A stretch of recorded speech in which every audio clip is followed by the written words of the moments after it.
The following is a production of New Mexico State University.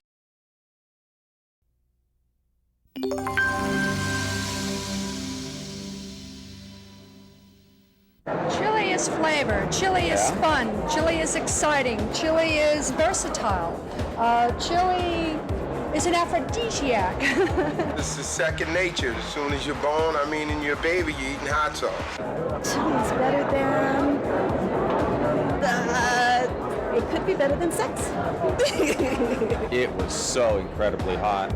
I would have drank ditch water if I could have found it. It felt like I didn't have any teeth. You really want to taste hot chili because it's like jumping out of an airplane. The excitement you get from doing that, that's the excitement you'll get from tasting a good hot chili. And you become addicted to it. And you start getting into it, and you start really liking it. So it's once you become a chili head, you really become a chili head. Yeah, I'm a chili addict, yes. Convince me I'm good.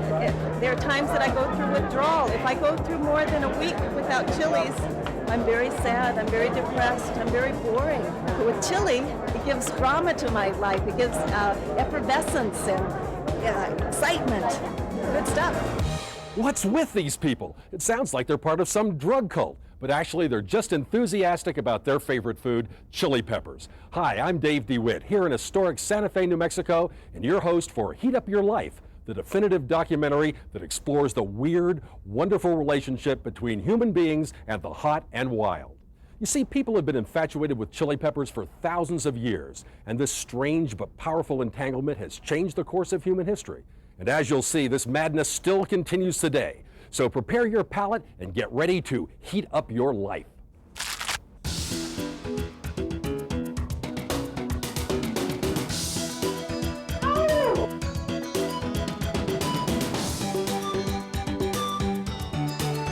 In the interest of people, peppers, and passion, we dedicate this next hour to Heat Up Your Life. And now, Episode 1, Peppers and People, How Hot and Spicy Has Changed Our World.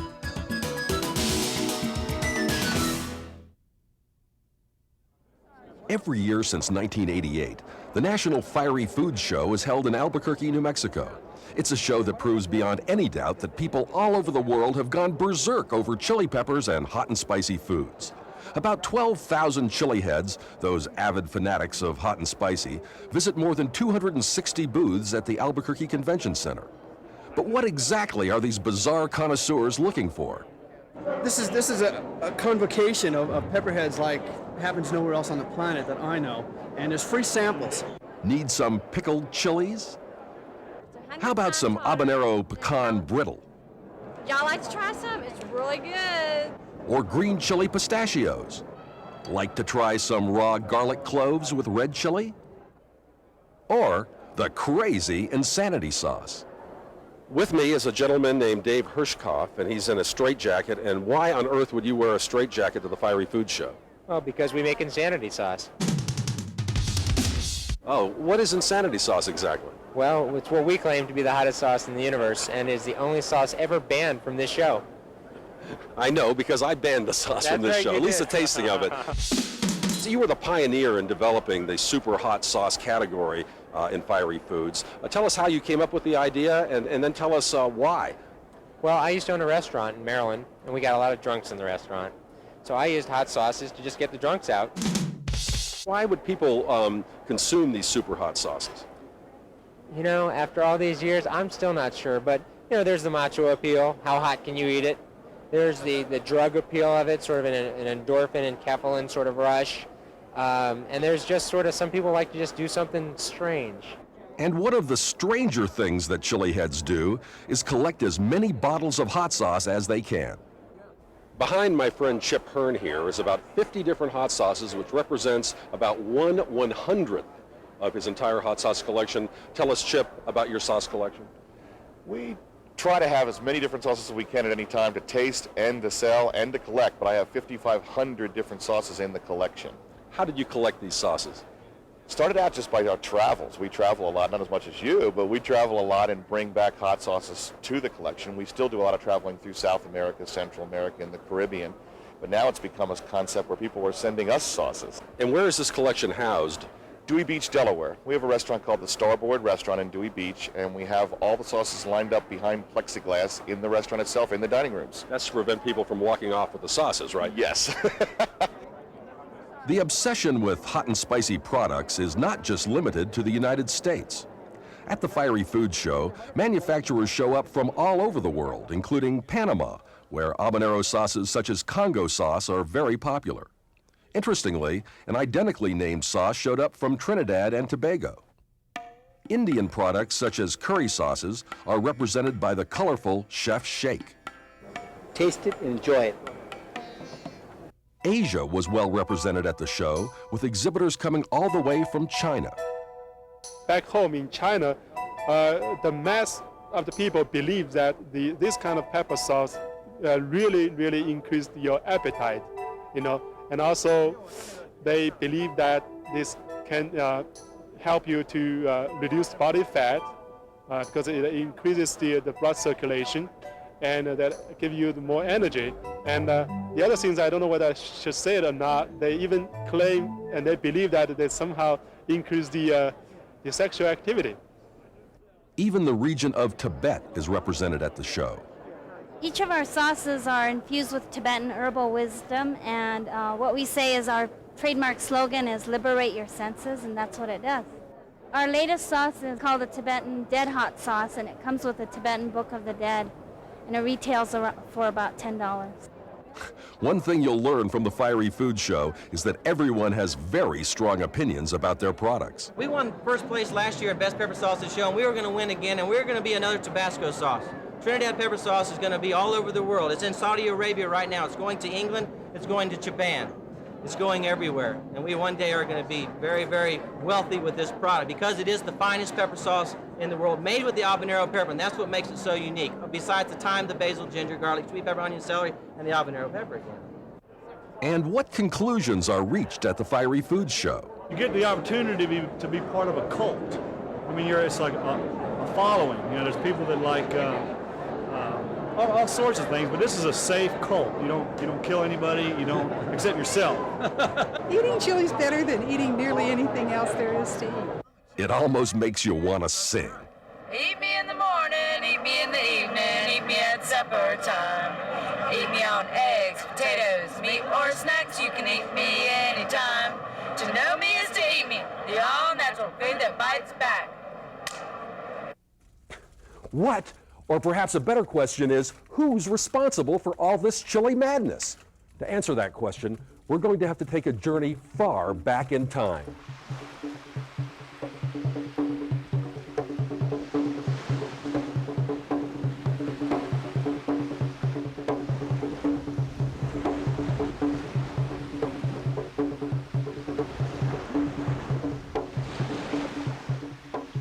It was here, on this tiny Caribbean island of San Salvador, where most historians agree things really started moving. But that was even earlier than when this island drummer's slave ancestors first came to the Bahamas. For tens of thousands of years, chili peppers were exclusively a New World crop, separated from the people of Europe and Asia by the vast, uncharted expanse of the Atlantic Ocean. But shortly after the year 1492, events began to heat up all over the globe. After landing in the New World, Christopher Columbus encountered two of the most important foods the world has ever known: corn and, of course, chili, which he promptly misnamed as pepper. Columbus took the offering back to his ship, and within a century, the major cuisines of the world would be changed forever. Records do not show whether Columbus and crew sampled the pungent peppers on their long voyage back to Spain. But chilies were one of many New World plants laid at the feet of King Ferdinand and Queen Isabella upon the explorers' return.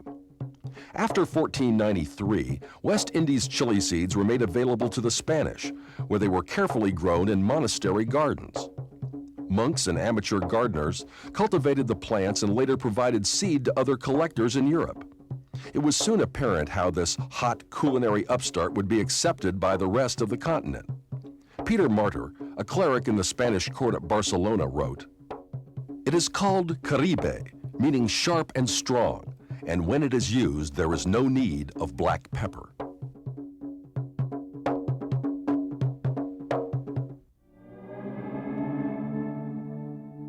Chili peppers quickly spread throughout Europe as the seeds made their way across the Mediterranean Sea and moved eastward from Spain. Portuguese explorers carried chili peppers and their seeds from the Iberian Peninsula to ports in North Africa and West Africa. Additionally, Portuguese trade from their colonization of Brazil introduced South American varieties directly into Africa. Carried by trading ships, the Portuguese introduced chilies into their colony of Mozambique. The chilies were spread into the interior of Africa by farmers and by birds. From Africa, the Portuguese carried the chilies to their colony in Goa, India, and curries would never be the same. The Portuguese also were involved in the spice trade, so their ships added a new spice to the Spice Islands as chilies were spread to what is now Malaysia and Indonesia. Once in Asia, chilies quickly spread to Southeast Asia, China, and the Philippines. Once in the Philippines, Spanish traders carried the seeds across the Pacific on their way to their colony of Mexico. And in this manner, chilies were established on Pacific islands such as Hawaii. Within 100 years of their discovery by Columbus, chilies had circumnavigated the globe.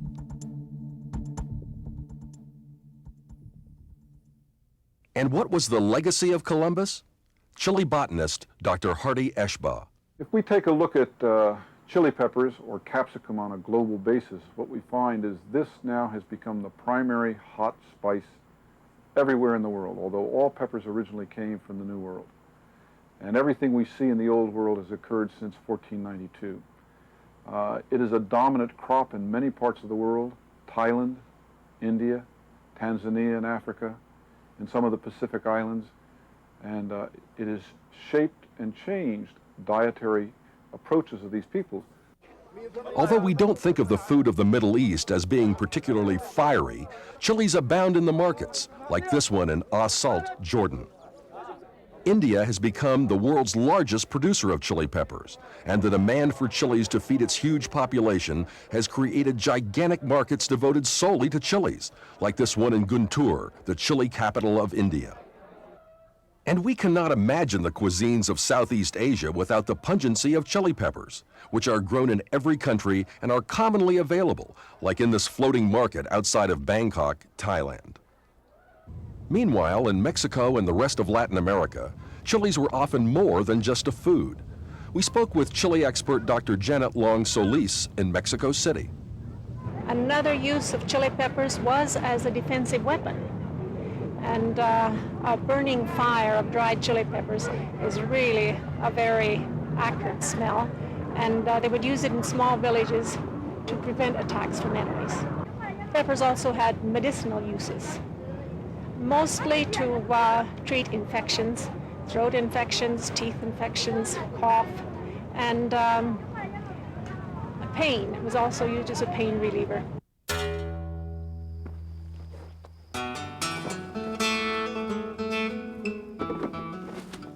To understand the early medicinal uses of chilies, we consulted a curandera, or healer. In the chili fields of Lematar, New Mexico, Maclovia Zamora picks the fresh green chilies for use in traditional herbal medicine. Zamora sells the chili and other medicinal herbs in the historic B. Rupee drugstore in downtown Albuquerque.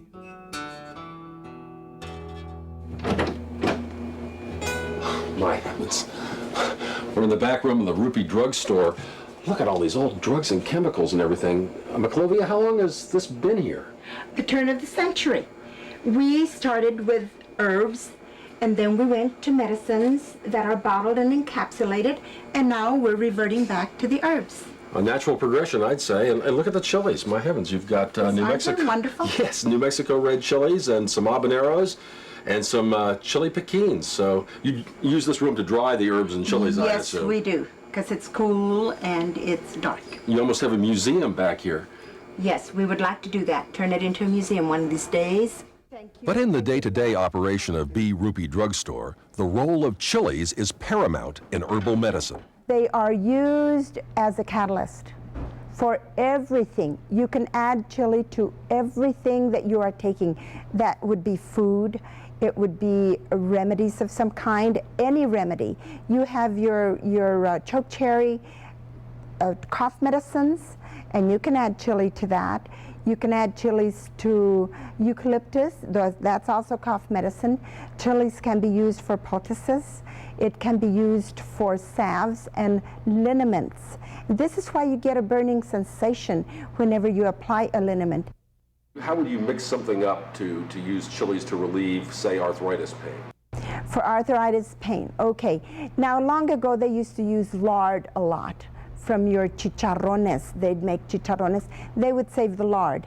That lard was used for salves with chili. They would use, in order to make it a little firm, they would use the beeswax, and that's called campeche. They use cayennes for colds, and they use it like maybe in a chili sauce, maybe in a form of cough syrup. They can use it in a cough drop form. They can make cough drops out of those, like you would make hard candy, but you would add the chili to it. You can use it for headaches. It opens up your sinuses, and it drains off all that mucus that drains into your lungs and into your chest area and causes inflammation. So it is a very, very good source for controlling colds. Thank you very much. The Rupee drugstore also sells all the modern remedies containing chili peppers, but the curanderos will tell you that the herbal concoctions work just as well and are much less expensive. And some people believe that chilies also have supernatural powers. There was a case that came in here one time, and it happened to be a man that owned a business, a filling station, and he was feeling the presence of very negative things happening, and he wanted to bring in some very positive things. So then we were telling him that he should take maybe a container made out of micaceous clay or something like that, and build a fire with a cross similar to this that has been blessed.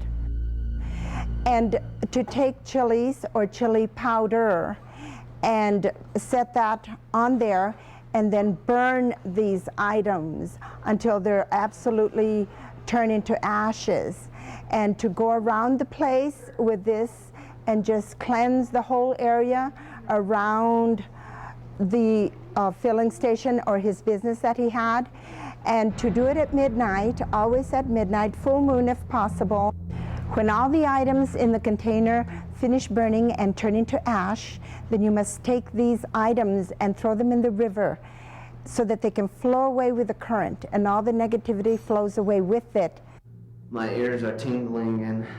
But sometimes the extreme heat of some chili peppers has a negative aspect, as this college student is learning the hard way. Takes a lot to make me sweat, but this is making me sweat. My hands are numb, everything. I feel like I'm gonna... At New Mexico Tech in the town of Socorro, Dr. Frank Etzkorn, the inventor of the nicotine patch, is cheerfully torturing his students to determine if chilies release natural narcotics in our bodies called endorphins. We'll have two groups of subjects. We'll put powdered habanero pepper, about a fourth of a gram or a little bit less on each one of their tongues. And then we'll have them rate the pain as it increases, as it invariably will. And at that point, we're suspecting that the body is probably releasing endorphins to try to help attenuate that pain. Then when the subject maintains that the pain has diminished, we'll inject them with the narcotic antagonist, Narcan, and we will hope to see some of the pain return. If we block the attenuating properties using the antagonist, the pain should return. And that's basically the study right there. There truly is a chili high. I mean, you experience one every time you eat a really hot pepper or too hot for your tolerance. And I experienced it. It was like figures were more defined and my head was really light, and I really didn't have too much pain after that. And I really needed to sit down because I was just relaxed. Not relaxed, but in a type of euphoria, I guess, euphoric state. And I think I hit the chili high.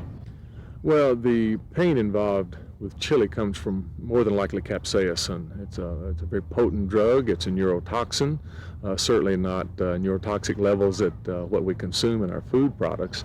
But capsaicin certainly produces pain. It works with a neurotransmitter called substance P. It works with a neurotransmitter called serotonin. And those two neurotransmitters are intimately related to another neurotransmitter called the endorphins. There are a wide variety of those things, and we know that they're about 1,000 times more potent than morphine itself. Dr. Etzkorn proved that chilies release pain-killing, drug-like endorphins. But scientists have also found that capsaicin interferes with the transmission of pain signals to the brain by depleting the neurotransmitter substance P. This has led to pain-killing topical creams for the treatment of arthritis and other pain.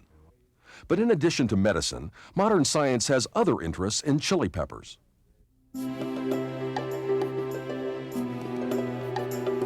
This is Guatemala, a small Central American country. It has its share of environmental problems typical of other developing nations around the world. One of the more severe difficulties is the continuing loss of native habitat because of slash-and-burn agricultural practices that result in the loss of plant and animal species. After burning, the land is planted for crops, but the soil eventually wears out and can no longer support agriculture. What remains is a land devastated and virtually devoid of life. Certainly not a place where you would expect to find wild chili peppers. But try telling that to Dr. Paul Boslin, the intrepid professor of horticulture at New Mexico State University. The foremost chili pepper breeder in the world, Boslin traveled to the jungles of Guatemala in search of treasure, invaluable plant genetic material. About 55 years ago, Paul Stanley from the Field Museum of Chicago toured Guatemala looking for some of the wild species types, and he found 2 specific species in the localities, and he took very excellent records of where he found them, at what altitudes, and the kinds of ecological zones he found them in. And so what we'd like to do is go back to those zones and see if they exist. And the reason is that they don't exist in anyone's germplasm collection or gene banks in the world. Are they still existing, or have they gone extinct? They're excellent species in the sense that they're adapted to damp, wet forests, is what his notes say. So when a pepper would have adapted to this damp, wet forest, it carries many genes that would be useful to pepper workers. One of the unfortunate aspects of these wild species is that they are weeds. They have no economic value, commercial value for local people to use. In a sense, they try to eradicate it. And that's what we come up against when we look for wild species, is that they either have to be in areas where there's very little human activity or where there is some other use that we don't really know about. And maybe medicine is one of the things that we would hope with the wild species of capsicum. Maybe some of the people are saving it because of its medicinal purposes. And there are other reasons for wild capsicum preservation. 2 species, lanceolatum and ciliatum, just may provide a cure for fungal diseases such as Phytophthora root rot that plagues commercial growers back in the States. Boslin is eager to find moisture-tolerant species such as these as he presses on. Armed with Stanley's notes, good maps, and local guides, he set out on an expedition to find them. His search takes him through virtually every type of habitat in Guatemala as he follows Stanley's trail.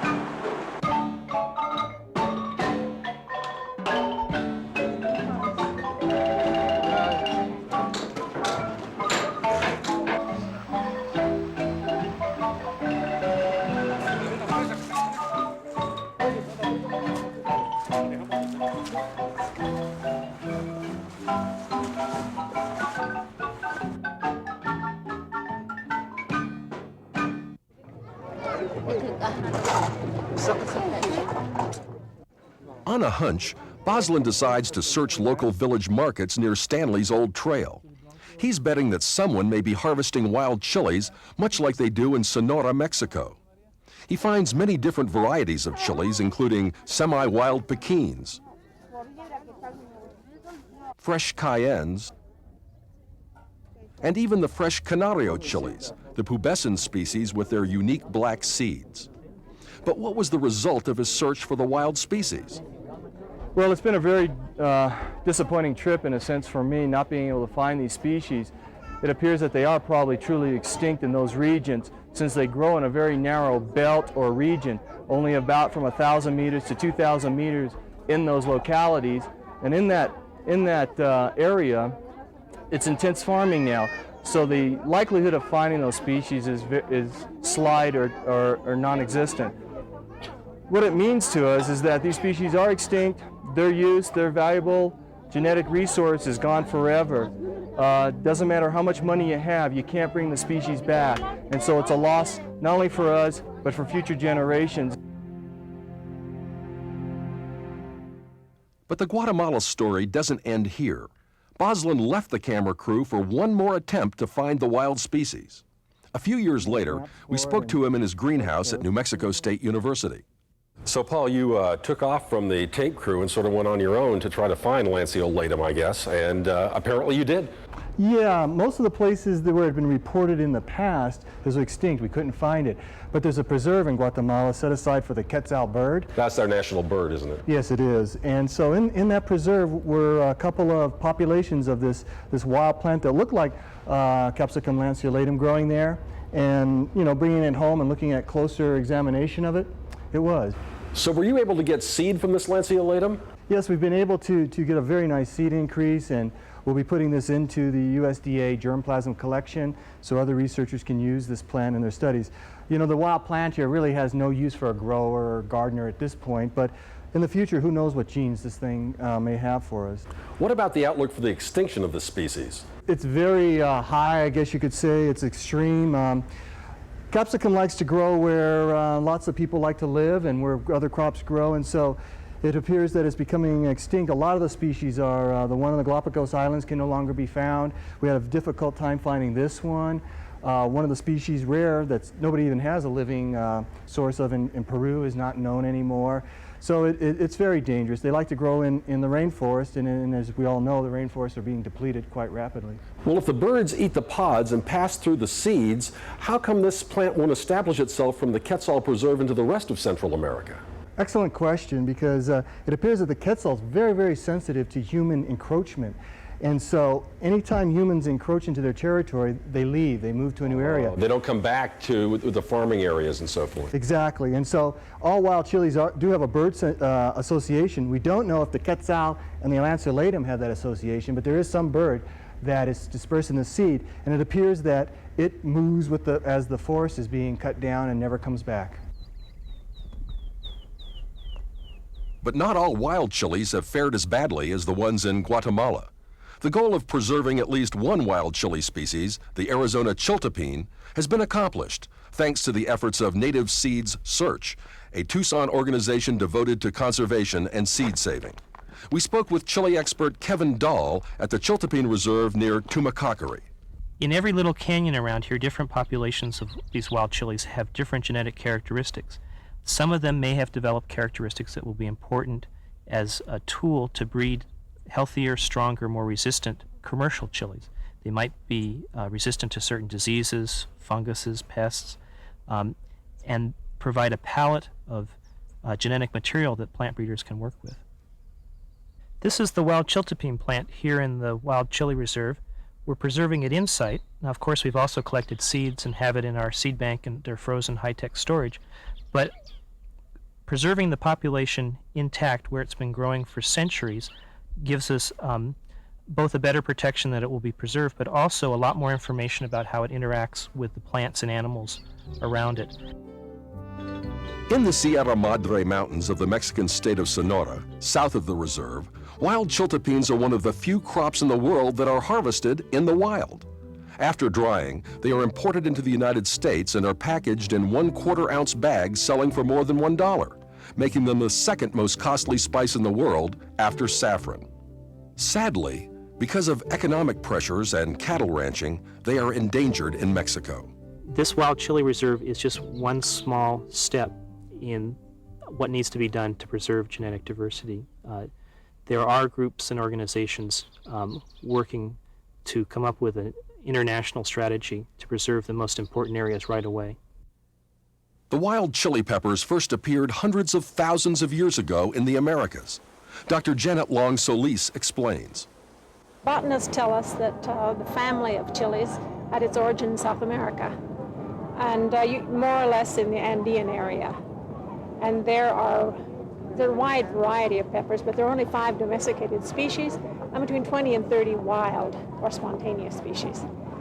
There are many remains of chili peppers in archaeological sites in Mexico. One of the oldest is in southern Mexico, between 7,000 and 5,000 years before Christ. So it's a very old plant. Some archaeologists believe it to be one of the first plants that was domesticated in Mesoamerica. But how were they domesticated? Botanists speculate that chilies were first treated as tolerated weeds that were harvested in the wild near villages. It was basic human nature to select the best and largest pods for eventual planting. Dr. Eschbach theorizes about how this might have happened in the past and continuing even today. I've looked at the change in fruit size over the last 10 years, and there's a clear indication that selection is leading to an increase in fruit size. There's another one in Bolivia that the people have been using for years and years, and it's commercially harvested, put in bottles, sold that way. And if you do careful statistical analyses of fruit size change, which is a characteristic of domestication, you can see the fruit size where they're selecting this is increasing. So we're watching domestication before our eyes. Today, there are 5 domesticated species of chili peppers with dozens of pod types and literally thousands of varieties. Obviously, we can't cover every variety here, but we can give an overview of the peppers that people around the world love the most. The most common species grown around the world is Capsicum annuum, which was domesticated in Mexico. It includes the familiar varieties like the non-pungent but colorful bell peppers like this Quadrato Bell. Jalapenos, famous for their use in salsas and nachos. Asian chilies used in stir-fry dishes such as this Thai hot. The New Mexican chilies, including the enormous big gems that are stuffed for chiles rellenos. The ornamental chilies, such as the colorful New Mex Riot, with its multicolored pods that can be used in the yard as a border plant and then converted into a hot sauce. Capsicum frutescens, domesticated in Central America, includes a number of wild species and also the familiar Tabasco chili of hot sauce fame. One of the most common species in South America is Capsicum bacatum, known in Spanish as ají. This is probably the most familiar of the ajís, called ají amarillo. Other important bacatums include ají limón with its lemony flavor, and the ivory-colored ají blanco, which can be used as an ornamental. The most unusual species is Capsicum pubescens, another South American species.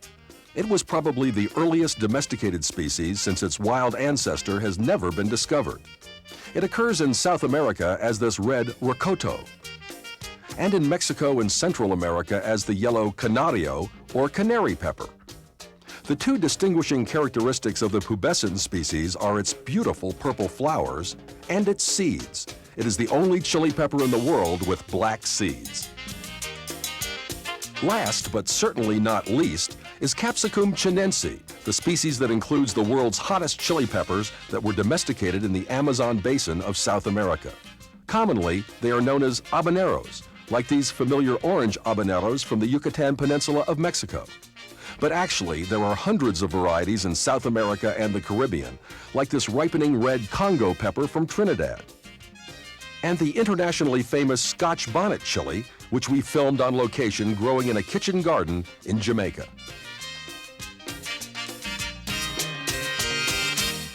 The Scotch bonnets are used to make hot sauce like this one. How important are hot sauces around the world? To find out, we traveled to the hot sauce capital of the world, New Orleans, and met with Arthur Humphreys, owner of a hot sauce shop in the French Quarter. We ship all the way to Switzerland. Yeah, to the Soviet Union. Sometimes we ship some hot sauce to the Soviet Union. Some Louisianians that had moved to the Soviet Union, and they don't have that over there, and you can't eat that food without it, and they need a supply, and they'll call up for a case of it. Keep our phones ringing off the hook for it, I'll tell you that. What would happen if people just couldn't get any hot sauce? If you took our hot sauce away from us here, we'd really get in trouble. Really get in trouble. You just thought something that was absurd. Oh, you couldn't. But you got a lot of people that know how to fix their own, that can really prepare their own hot sauce. If you did, they would, you'd have a lot of breweries in the backyard with people brewing hot sauce, trying to make their own. And a lot of people down here are very qualified. They really know, because it comes from generation after generation, from their ancestors knowing how to do hot sauce, and they pass down recipes from here, you know, from different generations. And a lot of these people know how to prepare their own hot sauce.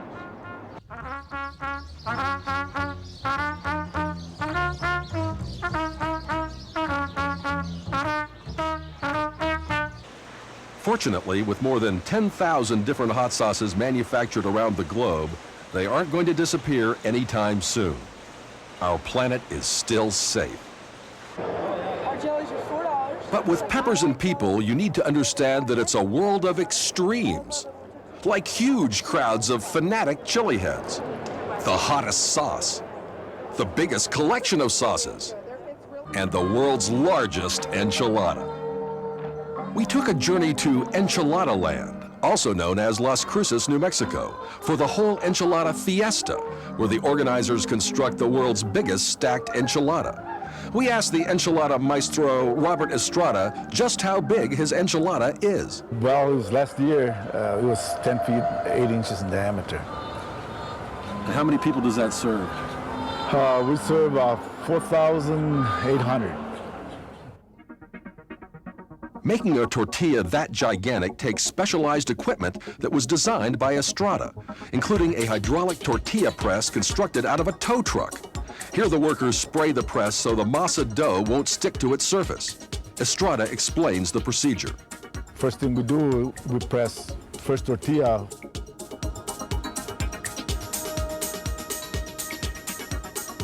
The masa weighs 250 pounds.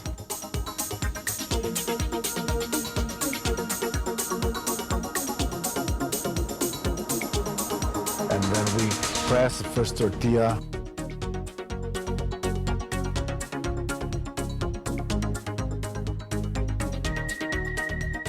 And then after we press it, we carry it into the frying pan and we fry it. We have 27 burners underneath. Propane is what we use.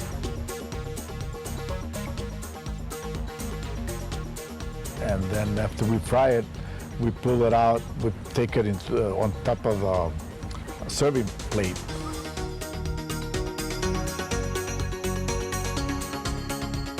And then I ladle the red chili sauce.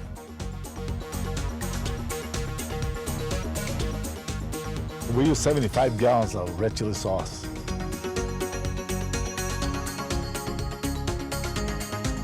And then spread the cheese and onions. And then we go back and we press the second tortilla. And we do the same thing, we fry it. And after it's fried, we pull it out. And then we come and we have to lay it on top of the first tortilla, which is a lot of work. And then I do the same thing. I go again, I lay the red chili and then spread the cheese and the onions. And then we go back to the third one and we press the third tortilla and then we fry it. And we come over here and we lay it on top of the second tortilla. And then I ladle the red chili and then spread the cheese and the onions, and then we're done. After that, we cut it, and then we serve it to the people. That's the way we make that enchilada. It's a lot of work. And how much does it cost to make an enchilada nearly 11 feet in diameter? About $10,000, a little over $10,000. I donated all that to the community. And what is the future of the world's largest enchilada? Well, I would like to make it bigger, you know. I would like to go like 25 feet in diameter, you know, one of these days. I don't know when, but I would like to do that before I am done making the enchilada. You know? Pepper is fortifying and makes you sweat on a hot day so you can drink more. It's beautiful. Chili is exotic. So what you have here is an untapped resource of people who will go to any length to get hot products. And as long as they keep wanting them, I'm going to try and come up with new ones. I'll have Dattle Pepper toothpaste if they want it. Chile will conquer the world, yes, indeed. And from America.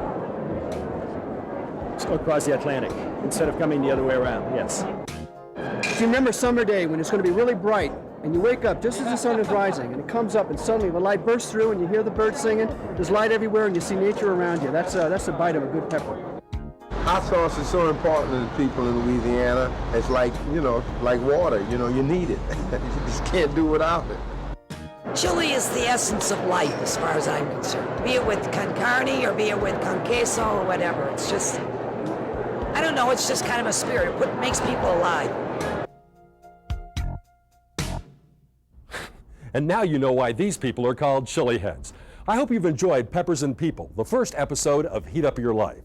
I'm Dave DeWitt saying adios from sunny Santa Fe, New Mexico. And remember, once you start eating chili peppers and hot and spicy foods, you'll change your diet and your life forever.